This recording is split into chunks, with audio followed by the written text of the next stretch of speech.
suwung kang sejatining isi kang sak nyatane suwung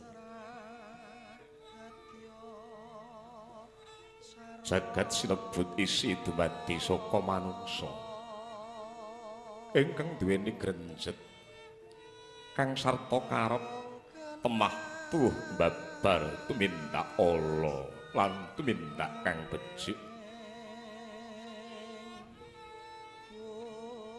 jagat sinebut suwung lamun ta jagating manusa ginulung dening Gusti Allah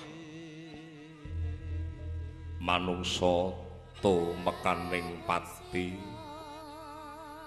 wong urip iki barate mung wujuding impen manungsa ingkang tumekaning pati barate wong kang ungu saka nendra utawa wong kang tangi turu ing papan kuno manungsa bakal nampa pengadilan ingkang tumindak ala bakal kecemplung ana naraka kang becik bakal basuki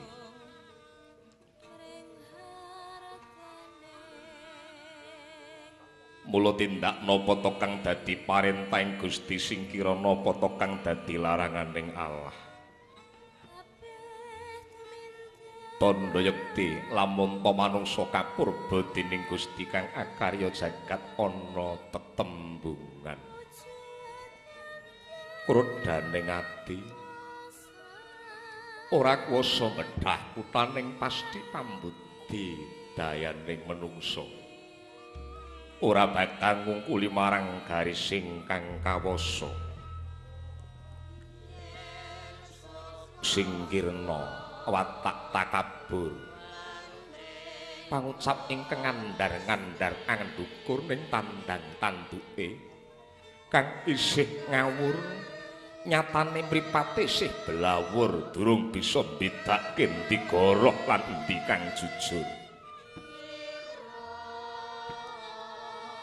budidayan rajaning jagat raya lestarining nungsa bangsa kanthi kebak donga marang panguwasaning Gusti kang akarya jagat gedhening pandonga bakal nampa kanugrahan